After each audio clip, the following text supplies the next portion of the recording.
Imaginez un instant. Et si tout ce que vous cherchez, amour, liberté, sens, commençait par un simple « non ». Carl Jung l'a dit, quand vous cessez d'être disponible, tout change. Alors, pourquoi restez-vous là où votre âme s'éteint, prêt à découvrir ce qui arrive quand vous choisissez vous? Il y a des moments dans la vie où tout semble s'arrêter, où une vérité vous frappe si fort qu'elle vous force à regarder en face ce que vous avez ignoré pendant trop longtemps. Pour moi, ce moment est arrivé un soir d'hiver, il y a 3 ans. J'étais assise sur mon canapé, épuisée, le téléphone vibrant sans relâche avec des notifications.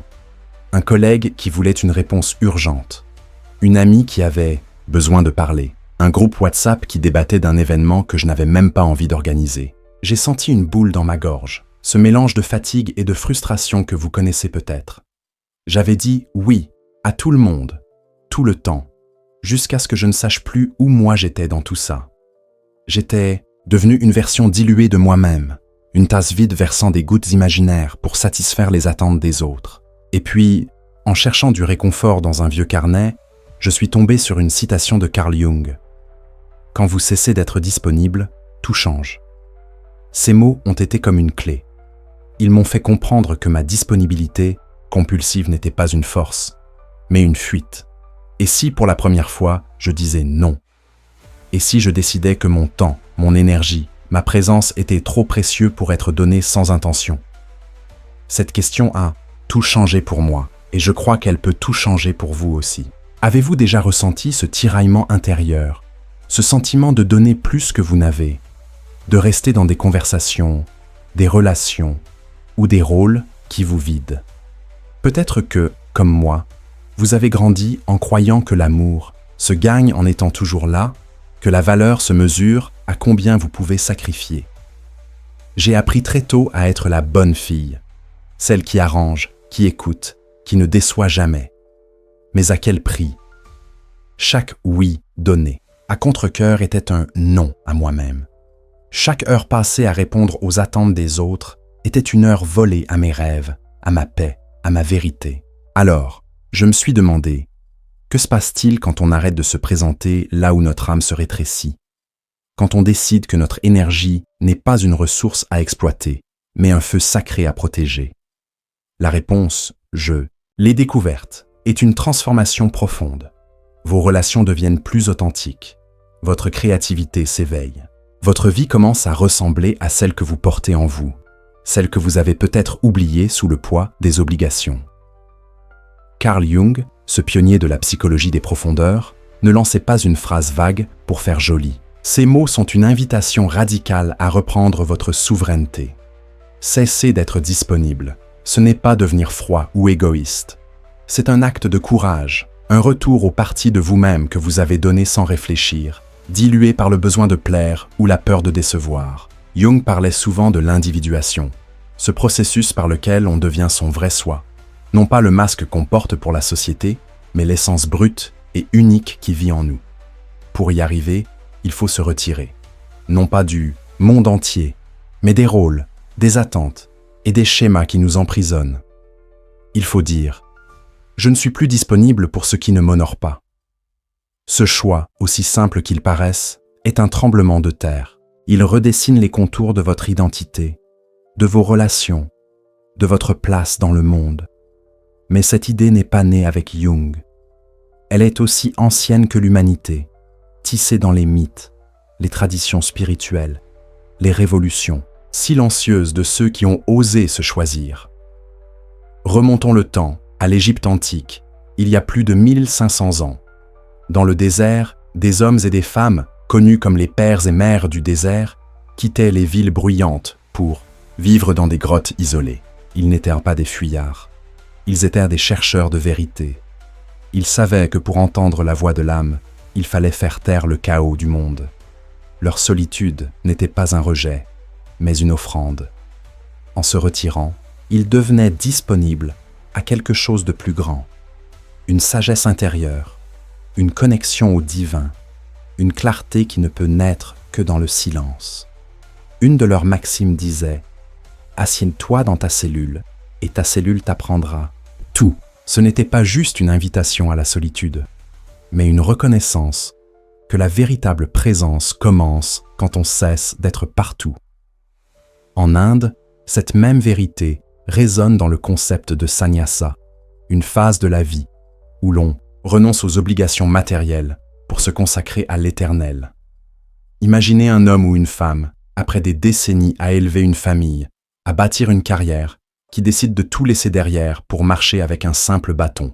Et un bol, ce n'est pas un abandon, c'est une réclamation. En cessant d'être disponibles pour le monde extérieur, ils deviennent disponibles pour leur essence. Les Upanishads, ces textes sacrés vieux de milliers d'années, parlent de l'Atman, le soi véritable, qui ne peut être trouvé qu'en se détachant des illusions du monde. Cette idée traverse les cultures. En Grèce antique, Socrate exhortait ses élèves à se connaître eux-mêmes, car la sagesse commence quand on tourne le regard vers l'intérieur. Les stoïciens, comme Sénèque, allaient plus loin. Ils voyaient chaque oui donné sans discernement comme une dette envers soi-même, chaque non comme un acte de liberté. Marc Aurèle écrivait dans ses méditations « Retire-toi en toi-même, c'est là que tu trouveras le repos ». Ces mots, écrit-il, il y a près de 2000 ans, pourraient être un tweet d'aujourd'hui. Il nous rappelle que protéger son énergie est un art ancien, mais plus urgent que jamais. Les mythes, eux aussi, portent cette vérité. Pensez à Hestia, la déesse grecque du foyer. Dans un panthéon d'Olympiens assoiffés de pouvoir et de drame, Hestia choisissait la simplicité. Elle restait au centre, entretenait le feu sacré, et sa présence était si essentielle que les autres dieux la vénéraient. Hestia n'était pas partout, elle était là où ça comptait. Sa leçon ? La vraie puissance n'est pas dans l'agitation, mais dans l'intention. Ou prenez l'archétype du sage, cette figure universelle, qu'on trouve dans toutes les cultures, le vieil homme ou la vieille femme vivant à la lisière du village. Ils ne se mêlent pas au bavardage quotidien. On les cherche quand on a besoin de vérité, précisément parce qu'ils sont sélectifs avec leur présence, leur rareté et leur force. Dans le folklore africain, on parle de l'ancêtre qui vit dans la forêt, disponible seulement pour ceux qui entreprennent le voyage pour le trouver. Dans les contes amérindiens, c'est le chaman qui se retire dans la montagne pour écouter les esprits. Ces figures ne sont pas des reliques, elles sont des miroirs. Elles nous demandent « Où mettez-vous votre feu ? À qui donnez-vous votre temps ? Et si vous décidiez de le garder pour ce qui vous fait vibrer ?» Mais quelque chose s'est perdu dans notre monde moderne. Pourquoi est-il si difficile aujourd'hui de dire non ? Pourquoi la disponibilité est-elle devenue une obligation et le retrait vu comme une faute ? Le changement a commencé il y a des siècles, avec l'industrialisation. Quand les machines ont commencé à fonctionner 24h/24, on a attendu des humains qu'ils suivent le même rythme. La valeur spirituelle du repos a été éclipsée par la valeur économique de la productivité. Puis est arrivée l'ère numérique, avec ses notifications incessantes, ses boîtes mail débordantes, ces réseaux sociaux qui nous disent « sois en ligne, sois visible, sois réactif, sinon tu n'existes pas ». J'ai une amie, Clara, qui m'a confié récemment qu'elle se sentait coupable de mettre son téléphone en mode avion pour une soirée. « Si je ne réponds pas tout de suite, les gens vont penser que je m'en fiche », m'a-t-elle dit. Cette peur, je la connais. Elle vient d'une croyance toxique. Votre valeur dépend de votre disponibilité. Mais c'est un mensonge. Cette culture de l'immédiat nous pousse à nous disperser, à nous vider, à confondre présence et performance. Les conséquences sont partout. Burn-out, anxiété, un sentiment de vide même au milieu de la foule. On devient des coquilles, performants mais absents, là pour tout le monde sauf pour nous-mêmes. Pourtant, il y a une autre voie, et elle commence par un acte radical, se retirer. Pas par colère ou rejet, mais par respect de soi. Les traditions orientales parlent de mu, ce vide fertile dans le zen japonais où tout devient possible. Les moines passent des années à s'entraîner au silence, non pas pour fuir la vie, mais pour la rencontrer plus pleinement. Dans le soufisme, la pratique de halwa, la retraite spirituelle, est un moyen de dissoudre l'ego pour entendre la musique de l'âme. Rumi, le poète mystique du XIIIe siècle, écrivait « Au-delà des idées de bien et de mal, il y a un chant. je t'y retrouverai. Mais ce chant, on ne l'atteint qu'en se retirant du bruit, des attentes, des rôles qui nous emprisonnent. Dans les cultures indigènes des Amériques, les quêtes de vision impliquaient de passer des jours seuls dans la nature, sans nourriture ni distraction. Ce n'était pas une punition, mais une initiation. On comprenait que la sagesse vient quand le bruit s'arrête, quand la disponibilité compulsive cesse, quand on est enfin présent avec soi-même. Je peux vous raconter une histoire personnelle qui illustre ça. Il y a 2 ans, j'étais au bord de l'épuisement. J'étais pigiste, jonglant entre des clients exigeants, des amis qui comptaient sur moi pour tout organiser, et une famille qui avait besoin de mon soutien émotionnel. J'avais l'impression de courir sur un tapis roulant qui ne s'arrêtait jamais. Un jour, j'ai craqué. J'ai pris une décision impulsive. J'ai réservé une petite cabane dans les montagnes, sans Wi-Fi, sans réseau, juste moi et la nature. J'avais peur. Et si je ratais quelque chose d'important? Et si les gens me jugeaient? Mais ces 3 jours seuls ont été une révélation. Le premier jour, j'étais agité, incapable de lâcher mon besoin de faire. Le deuxième jour, j'ai commencé à écrire, à marcher, à écouter le vent. Le troisième jour, j'ai pleuré, pas de tristesse, mais de soulagement. Pour la première fois depuis des années, j'ai entendu ma voix intérieure. Elle me disait « Tu n'as pas à être tout pour tout le monde. Tu es assez, juste comme tu es. » En cessant d'être disponible pour le monde, je suis devenu disponible pour moi. Et quand je suis revenu, tout était différent. J'ai dit non à des projets qui ne m'inspiraient pas. J'ai mis des limites dans mes relations. J'ai commencé à écrire un blog, quelque chose que je repoussais depuis des années. Mon monde s'est élargi, non pas parce que j'étais plus présente, mais parce que j'étais plus vraie. Ce voyage n'est pas sans obstacle. Dire non peut faire peur. Et si les gens s'éloignent? Et si on vous traite d'égoïste? Mais voici ce que j'ai appris. Ceux qui vous aiment vraiment respecteront vos limites, et ceux qui s'en vont n'étaient peut-être pas là pour les bonnes raisons. Cesser d'être disponible, c'est comme trier le grain de l'ivraie. Vous commencez à voir ce qui mérite votre énergie et ce qui ne fait que la gaspiller. Jung parlait de l'ombre, cette partie de nous que nous cachons par peur du rejet. En nous retirant, nous faisons face à cette ombre. Nous rencontrons nos blessures, peut-être cette peur de ne pas être assez, ou cette habitude de plaire pour être aimé. Mais nous découvrons aussi nos désirs, nos passions, nos vérités. Et de cette rencontre naît une force nouvelle.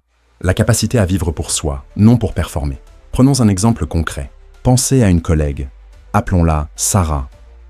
Sarah est toujours celle qui reste tard au bureau, qui prend en charge les projets que personne ne veut, qui répond aux emails à minuit. Tout le monde l'adore. Elle est fiable, serviable, indispensable. Mais Sarah est épuisée. Elle ne dort plus. Elle a arrêté de peindre, sa passion. Et elle ressent un vide qu'elle ne s'explique pas. Un jour, elle décide de dire non à une tâche supplémentaire. Elle s'attend à un drame, mais à sa surprise, son patron respecte sa décision. Elle commence à poser des limites. Plus d'emails après 19 heures, un week-end par mois pour elle seule. Peu à peu, Sarah retrouve son énergie.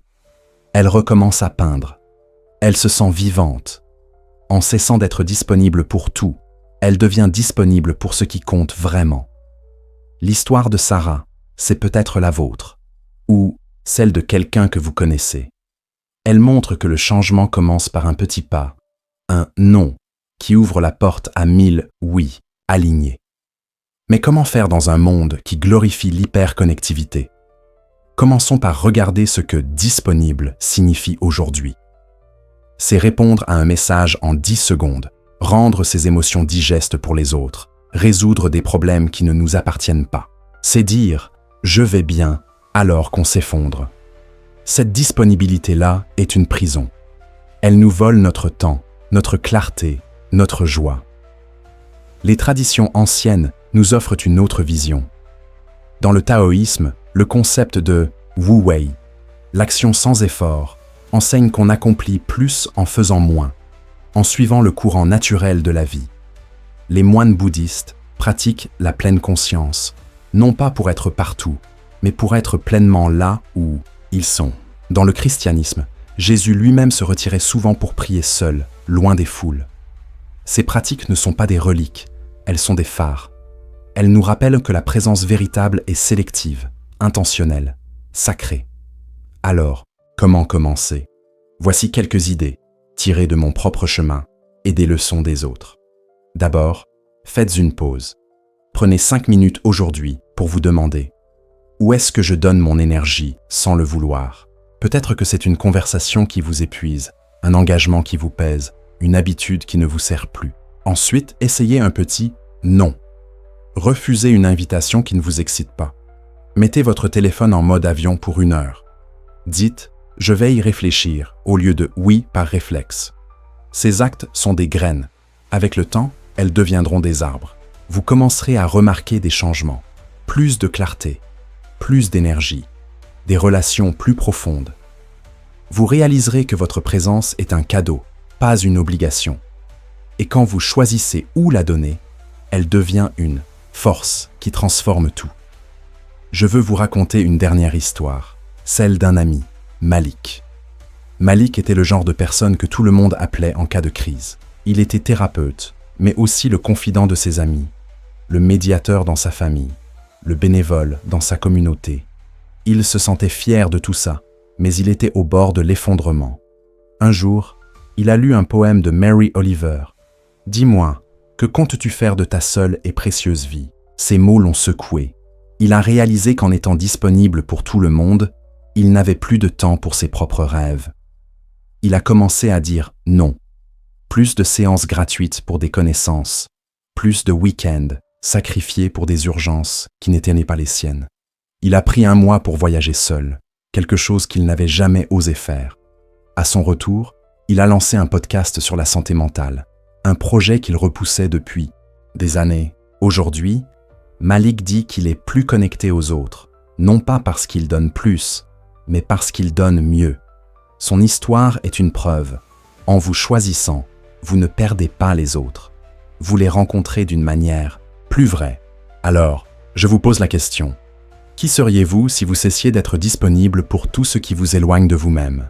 Et si la vie que vous cherchez, celle où vous vous sentez vivant, aligné, entier, commencez au moment où vous dites non à ce qui vous vide?